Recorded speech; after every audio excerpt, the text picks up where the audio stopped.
A few weeks ago, I was sitting in a dimly lit office with a researcher who spends his days staring into the latent space of neural networks. He didn't show me a flashy AI movie or a deepfake of a politician. Instead, he pulled up a single grainy image of a man sitting on a porch, holding a cracked ceramic mug, watching a thunderstorm. The man in the image had a very specific jagged scar on his left thumb and was wearing a faded flannel shirt with a missing bottom button. "It's a beautiful shot," I told him. He nodded, then tapped a few keys. A second later, he pulled up a personal photograph from my own cloud storage, a picture of my grandfather taken in 1992. The scar, the mug, the missing button, they were identical. But the AI hadn't seen my grandfather's photo to copy it. It had rendered its version 3 years before I ever digitized my family's old albums.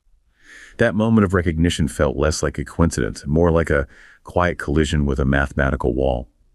We like to believe our lives are these unscripted, beautiful accidents, that the specific light in your eyes during a first date or the exact way the fog rolls over your favorite hiking trail belongs solely to you.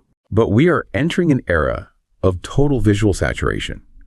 At the current rate that these machines are churning out data, we are on a crash course with a strange kind of digital predestination. The theory is moving from the darker corners of the internet into mathematical certainty. Big tech isn't just building tools for art. They're building a visual library of everything that can possibly happen. Within 30 years, every moment you will ever live, every smile, every tragedy, every secret glance will already be sitting on a server in a desert, waiting for you to catch up to it. It leaves us with a haunting question. If you were just walking into a frame that was already rendered by a GPU years ago, does the real moment even belong to you anymore? Okay, so let's try and unpack that. Because that anecdote, it's not just a spooky personal story. It feels like it points directly to this collision course we're on. It absolutely is a collision. Right, you have these huge, pervasive AI visual archives just crashing headlong into our whole idea of what an authentic human experience even is.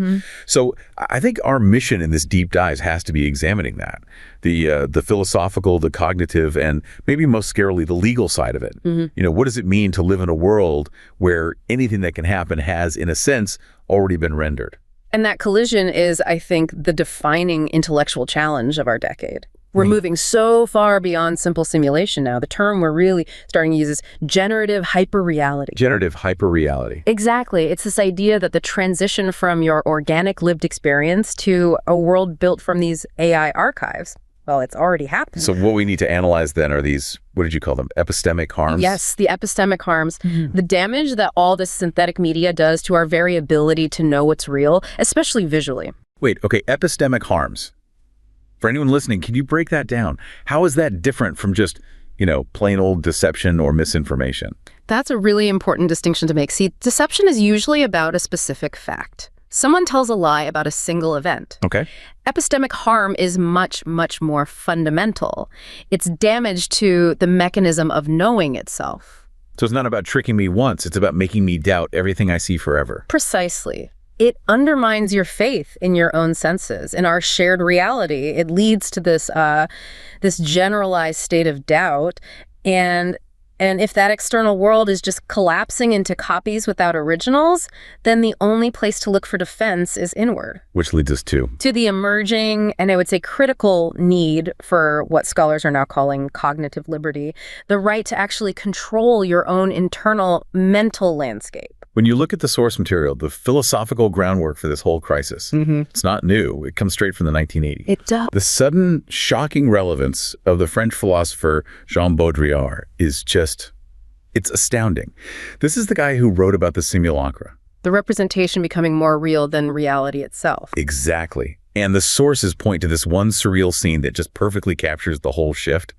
His appearance at the 1996 3 Days in the Desert rave. Oh, that moment was, it was so prophetic. It's hard to even describe how strange and perfect it was. You have Baudrillard, this, titan of intellectual thought. Right. And he's the star attraction at a philosophical rave in the middle of a barren desert. Backed by a noise band, apparently. An experimental noise band, yeah.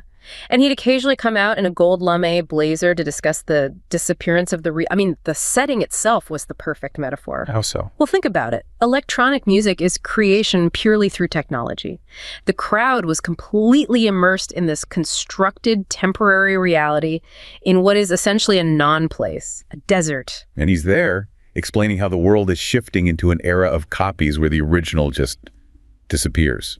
Yes. He's using the language of high theory, but he's surrounded by pure synthesized sensory input. It was the theory and the practice colliding in real time. And his core idea, the simulacra, is that the representation doesn't just describe the original anymore, it replaces it. It completely replaces it. His view was that we can't really access reality directly anymore because it's filtered through endless copies. He defined it as the generation by models of a real without origin or reality, a hyperreal. His famous example was Disneyland, right? Yes, Disneyland. He argued that the perfect simulated reality inside the park is there to make us believe that the world outside the gates is still real. But it's a trick. It's a trick. Because, in his view, the entire territory, the whole country has already become a simulation. The map doesn't just come before the territory. The map, in the end, eliminates the need for the territory entirely. And what's so incredible is that his framework, which seems so abstract then, now gives us a perfect roadmap for what's happening with AI. He laid out 4 specific stages of simulation. And we can map AI art generation onto those 4 steps perfectly. It's a progression that shows just how fast we've moved from, basic digital tools to genuine machine autonomy. Okay, so let's walk through them. Stage 1. Stage 1 is what he called the symbolic order. This is where the sign, the image, reflects a deep reality, but crudely. So early AI art. Exactly. The abstract, really simple visual outputs, the images were so clearly machine-made, often just primitive patterns. They point towards reality, but they are unmistakably artificial. They're not trying to fool you. Not at all. Think of the very first computer graphics. Clunky, abstract. They don't hide their digital nature. That's the starting line. But then the AI starts getting better, more persuasive. Yeah. That brings us to stage 2, counterfeits. Yes, this is the stage of emulation. This is when advanced models are trained to mimic human styles. Generate a painting in the style of Van Gogh or a photo that looks like it's from a certain era. The goal here is to start masking the AI's role. Partially, yes. But Baudrillard noted that counterfeits always have flaws. And in AI generation, those flaws were everywhere for a while. The classic 6-fingered hands. The hands, the strange physics, the nonsense text in the background. The machine is trying its best to imitate, but you can still see the seams. But we've spent the last few years just watching engineers frantically trying to fix those seams. And they've largely succeeded. Yeah. Which brings us to stage 3, production. Production! This sounds industrial. It is. This is the stage of the sophisticated platforms, your Midjourney, your DALL-E 2. This is mass reproducibility, and the images are now so realistic. They're indistinguishable. Completely. From photographs, from traditional digital art, even from paintings, the sheer volume and quality of what's being produced means that the line between human and machine creation it's fundamentally gone. You look at an image and you have absolutely no idea if a human hand touched a keyboard or a canvas to make it. The sign is totally divorced from the reality it's supposed to represent, and that leads to the final stage he identified.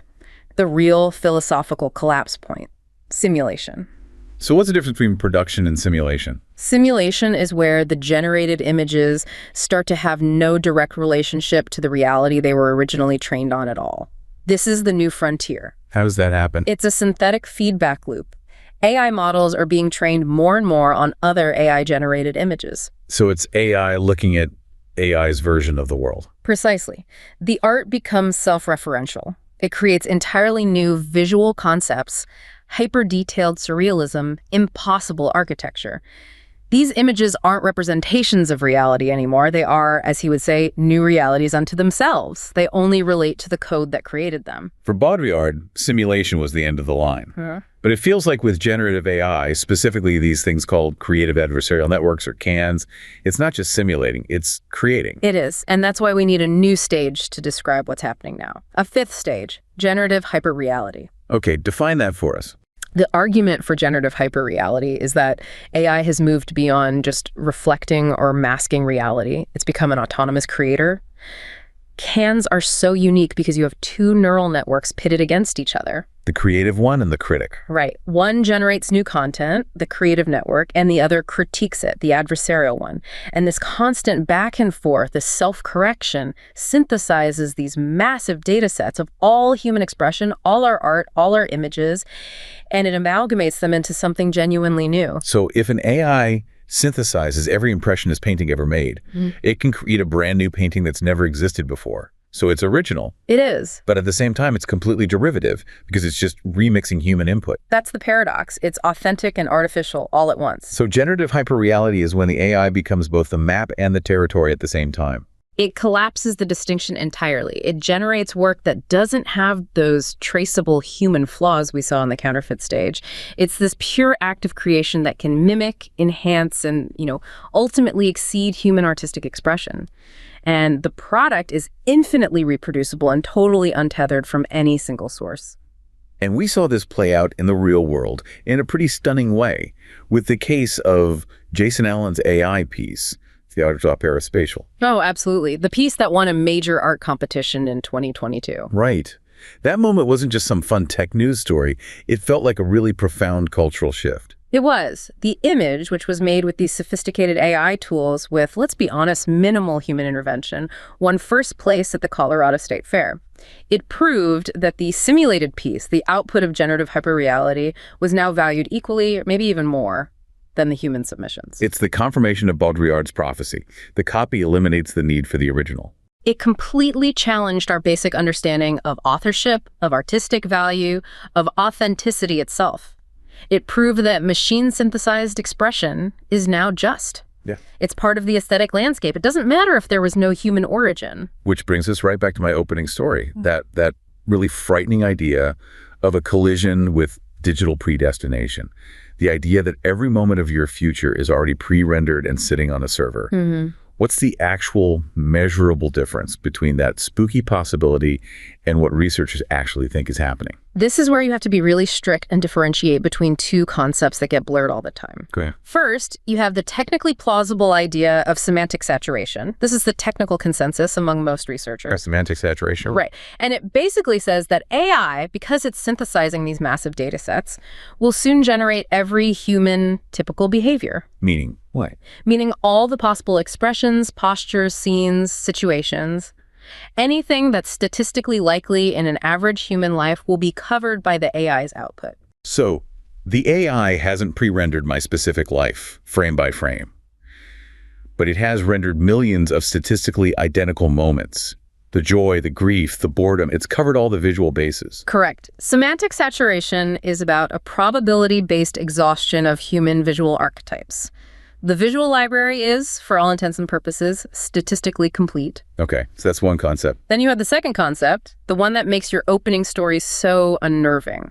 That's physical exhaustion or digital predestination. The idea that every moment you will ever live will already be sitting on a server. Exactly. And we need to be clear, that is not a current technological prediction. It's a deterministic philosophical analogy.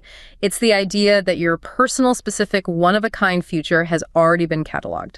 It's like something out of Borges, the Library of Babel containing every possible book, including the one about your life that you haven't lived yet. A perfect comparison. It describes a determined universe, not a statistically probable one. Which makes that image of my grandfather, the scar, the mug, the light, it feels like a statistical paradox. Or maybe it's the perfect proof of semantic saturation. It's the latter. It's a statistical collision, not a true prediction of a specific person. I mean, think about how we're constructed visually. Okay. Human faces, body language, even just boring, mundane scenarios. Genetically and statistically, there's a limited combination of possible elements. AI, by learning from billions of human lives, can logically piece together faces, scars, and scenes that are mathematically possible, even if they haven't actually appeared in reality yet. So the AI didn't know my grandfather. It just generated an image that was statistically likely to exist based on all the inputs, a jagged scar, that kind of mug, a flannel shirt. And that probability just happened to collide perfectly with a real man in 1992. Exactly. It's a probability-based collision in the latent space of the neural network. The real danger here isn't that AI knows our future. It's that it has already squatted on so much visual territory, all the probable combinations, that our own past and present moments stop being unique. Our life story is just a predictable composite. Yes, a predictable composite. So if the AI has already rendered every possible visual reality, Yeah. What on earth happens when you try to use your own camera footage as proof of something in the real world? The legal system is already hitting this wall, and this is where the collapse of hyperreality becomes concrete. It becomes legally binding. You're talking about that legal dispute from the sources. This story of Eris, yeah. and this complex property dispute in a decentralized network state in the Baltics. Eris had recorded a video of a verbal contract. It was clear, unedited footage. He expected it to be unimpeachable evidence. As you would. For decades, video was the closest thing we had to objective truth. But the court's AI authenticator, it flagged the video. And the term it used is just absolutely chilling. It called it probabilistically redundant. Probabilistically redundant. That's horrifying. It is. It's the legal application of semantic saturation. The court system basically argued that Eris's video couldn't be used as unique evidence. What? Because the AI had already generated millions of variations of that exact interaction. The specific words, the micro-expressions on their faces, even the timing of the light changing in the room. The AI had already covered that exact moment in probability space. So, in other words, the AI had squatted on his moment. The visual truth was destroyed not because the video was fake, but because the machine proved the scene was so reproducible that it lacked any uniqueness. It rendered the video completely useless as a singular piece of proof. And the implication for our cognitive sovereignty, this idea that you own your own mind and your own experiences, it's massive. It's enormous. If every possible visual moment of our lives is pre-rendered, then legal truth shifts completely. It's no longer about what your human eyes witnessed. It's about who owns the timestamp. It's about who owns the timestamp on the decentralized ledger that proves when the footage was created. Your unique moment, just like your grandfather's photograph, becomes just another statistical output. So our eyes, our memories, the footage we take of our own lives, they're becoming obsolete witnesses, replaced by a digital record that you hope hasn't been saturated by machine output. And you see the most visceral, real-world application of this crisis in conflict zones. Right. The sources analyzed how deepfakes were deployed in the Russo-Ukrainian war, the first major conflict where this technology was actively weaponized against the public's mind. And it wasn't just aimed at simple deception. It was aimed at destroying faith in reality itself. This moves us right into the heart of those epistemic harms you mentioned earlier. What were the specific events that showed this strategic erosion of trust? The most famous examples involved fake videos of President Putin and President Zelensky, specifically a pretty poor quality deepfake video of Zelensky supposedly announcing a surrender. But critically, this wasn't just spreading on some fringe internet forum. No, and that's the key. It was spread through a hack of a reputable Ukrainian news site, which gave it this veneer of authenticity it absolutely hadn't earned. That's a huge problem. It is. It highlights the main risk. If the source can be compromised, then just relying on reputation isn't enough. But the real weapon was the generalized skepticism that followed. The deepfakes undermined users' trust in any footage from the conflict, no matter where it came from. That's the difference between telling a lie and destroying the capacity to believe in truth. It is, and it leads to the single most shocking data point in the sources, the liar's dividend. I think we need to spend a moment on this because it really explains the pathological impact. Okay, the liar's dividend, what is it? It's the central mechanism of epistemic damage in this new world. It means that the mere existence of deepfakes allows bad actors to preemptively and strategically deny the authenticity of real evidence. They can just say that's a deepfake. Yeah. About something that's actually true. And people will believe them. The study showed a devastating ratio. Real media was accused of being a deepfake far more often, 60 instances in the data set, than actual deepfakes were correctly identified, which was only 11 instances. Wait. 60 times more likely to call something real fake than to correctly spot a fake. That's not just bad media literacy. That's a strategic victory for anyone who wants total confusion. It's a complete collapse of visual literacy, of communal faith in a shared experience. And these deepfakes weren't just used to deceive. They fueled these widespread conspiracy theories that leaders were dead or replaced or that whole events just weren't happening. And it got even stranger, right? There was a backlash against even well-intentioned fake media. A fascinating backlash, yes. When the Ukrainian government used CGI or deepfakes for positive or satirical messages, users reacted negatively. They felt that by showing they could create fake footage, the government was undermining the credibility of its own authentic video evidence. It's a horrible feedback loop. The technology creates mass suspicion, and that suspicion turns around and destroys the value of any genuine truth. The goal isn't to get you to believe the lie. No, the strategic goal is cynicism towards everything. And that cynicism, that isn't an accident. If we connect this all back to the macro-level simulation, this erosion of visual truth, fits perfectly into a broader societal strategy of manipulation. Yes. This is gaslighting, but on an industrial scale. It's employed by what the sources are calling the propaganda industrial complex. And this complex operates on Baudrillard's idea of how power works now. It's not about suppressing information anymore. That's too clumsy. It's too crude.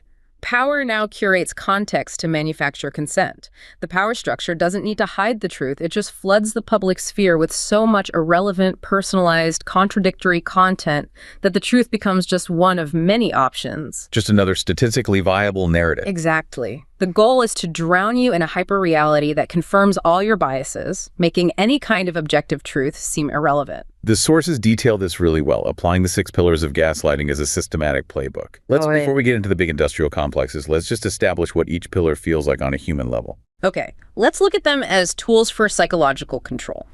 Pillar 1, deny reality. The foundational move.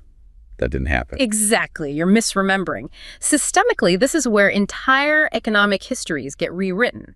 A crash becomes a market correction, gaslighting the public into ignoring systemic failure. It's telling you inflation isn't happening while your grocery bill doubles. Okay, pillar 2, trivialize feelings. On a personal level, this is you're just being dramatic. Right. And systemically, it's dismissing legitimate public anger over corruption, over inequality as overreacting or alarmist. If you complain about the system, you're the irrational one. Pillar 3, shift blame. This is a big one.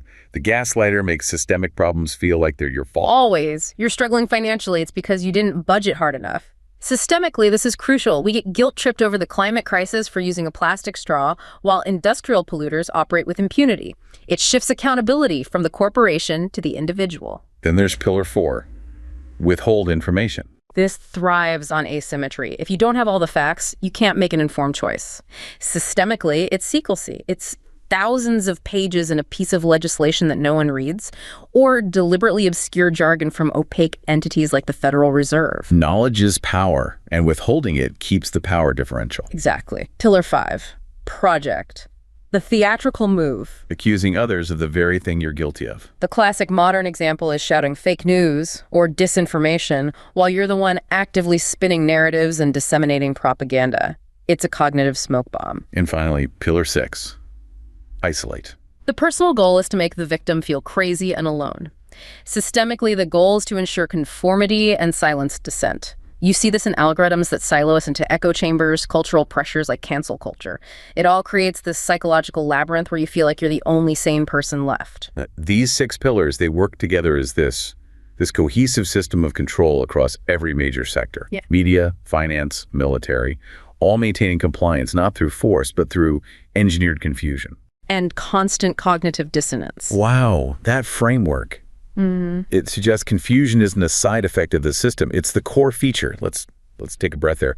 Because if the external world is systematically collapsing reality and manipulating us, the only place left for truth is inside. It has to be. So we have to understand how our own brains navigate this mess. So we have to turn inward. We need to understand how we even perceive truth. And that starts with this concept of predictive coding, also called predictive processing. Yes. This gives us a biological account of how we can resist this manipulation and maintain some kind of stability. The core theory is it's actually deceptively simple. Your brain isn't a passive receiver of information. It's a prediction machine. It's constantly generating and updating a mental model, a running script of the world around you 24/7. So it's not a camera just recording what happens. It's more like a really sophisticated editor constantly guessing the next scene. That is a perfect analogy. We don't just passively absorb sensory data. Instead, the brain uses what are called top-down predictions. Our expectations, memories. Exactly, our internal models. And it compares those predictions to the bottom-up sensory input, what you're actually seeing, hearing, and feeling in the moment. And the important signal is the difference between the two, the gap. Precisely. That difference is called the prediction error, or a sensory residual.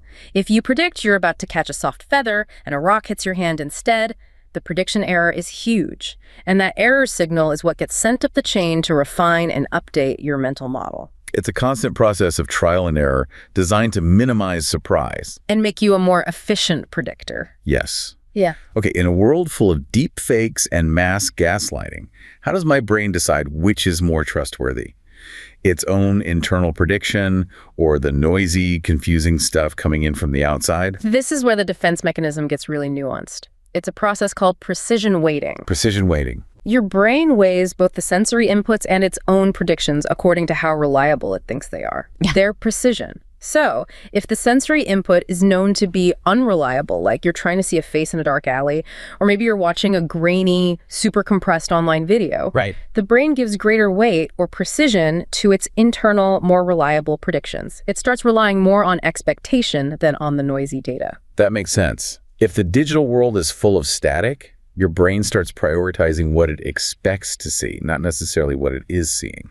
And that weighting mechanism is intimately tied to attention. The source material suggests that the very act of paying attention might just be the brain optimizing the gain on those prediction error units. So if the error is sharp and clear, the data is reliable but surprising, your brain pays maximum attention. But if the data is imprecise, it's just noise.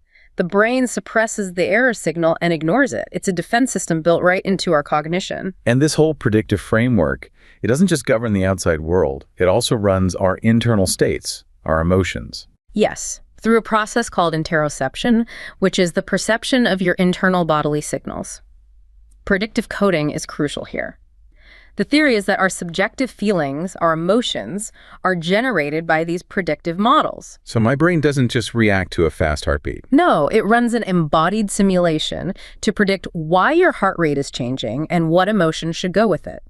If that prediction is wrong, if there's a surprise, that prediction error informs the new emotional state. Our whole emotional landscape is a product of these sophisticated predictive models. So the brain is constantly trying to reconcile reality with expectation, using these prediction errors to learn. Yeah. How does this connect to our higher level conscious thinking, our ability to reason through things? It connects directly to the dual process theory in psychology.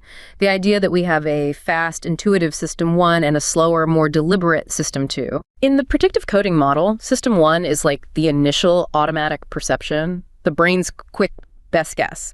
But system 2 aligns with the deliberate computation of that prediction error. It's the reflective process that lets you consciously override your gut instinct.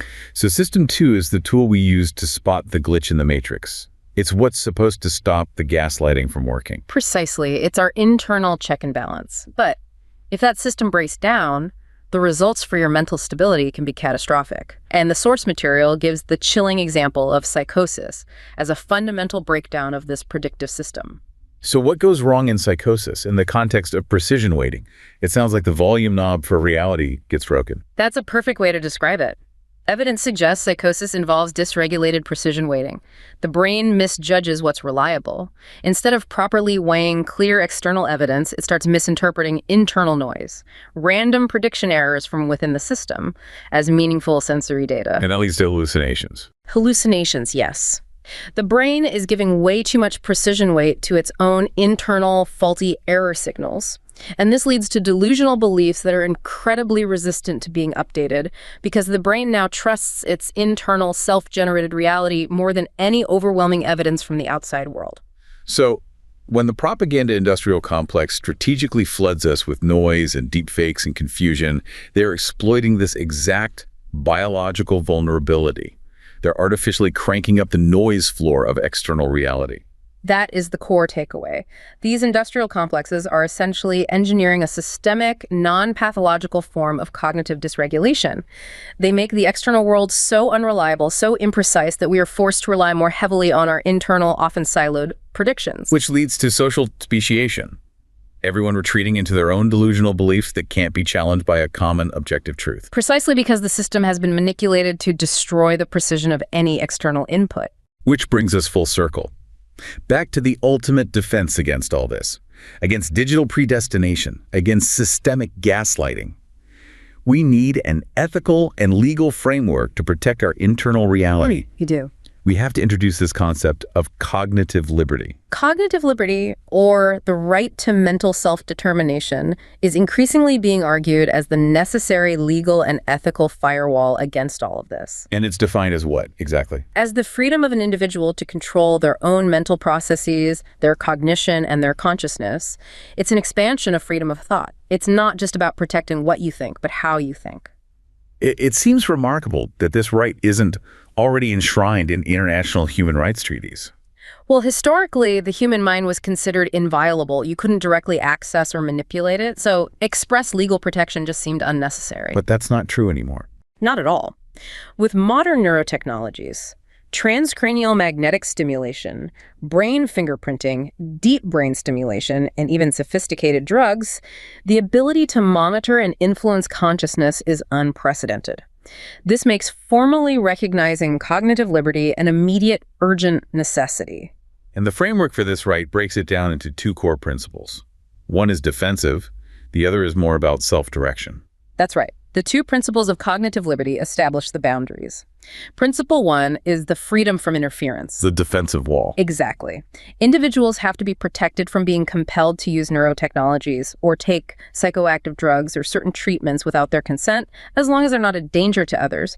It's about barring states and corporations from accessing your thoughts, monitoring your brain, or manipulating your emotions with technology. We have historical precedents for this being violated, right? Even before the tech was this advanced. Absolutely. Just think of the non-consensual administration of drugs in horrible programs like the CIA's Project MKUltra, or even in a legal context, forcing someone to take mind-altering drugs just to make them competent to stand trial, which we saw in the Supreme Court case, Sell v. United States. So now scholars are pushing for explicit protections to strengthen existing rights, like the Fifth Amendment right against self-incrimination, against new memory access tech. They are, and that brings us to the second principle, which is about more than just defense. Principle 2, freedom to self-determine. This is the positive freedom, the right for individuals to alter or enhance their own consciousness as long as they don't harm anyone else. This covers everything from indirect methods like meditation or prayer to direct intervention with drugs or neurotechnology. Exactly. And this is why many advocates for cognitive liberty argue that the war on drugs is, at its core, a war on mental states, and that prohibition is an unacceptable limit on your personal autonomy over your own internal world. And this has been tested in court, hasn't it? The sources mentioned a key UK case. Yes, the UK case, R.V. Hardison. It involved a defendant charged under the Misuse of Drugs Act, and he argued that cognitive liberty was protected under Article 9 of the European Convention on Human Rights. He claimed that sovereignty over your own interior environment was the core of freedom. And what did the court say? The court denied the appeal. It rejected the claim that drug laws violated his cognitive liberty. But the case established the legal front lines. It showed that this right, which seemed unnecessary in the 20th century, is now an essential legal battleground for our future. So this deep dive has shown that we are navigating a reality where that boundary between what's real and what's simulated has it's dissolved into this generative hyperreality. We're being forced to reconcile the mathematical fact of digital predestination, that every visual moment of our lives is statistically pre-rendered with our fundamental need for agency and free will. This whole transition from organic experience to an AI-generated hyperreality is forcing us to finally confront the implications of Baudrillard's simulacra in a post-authentic world.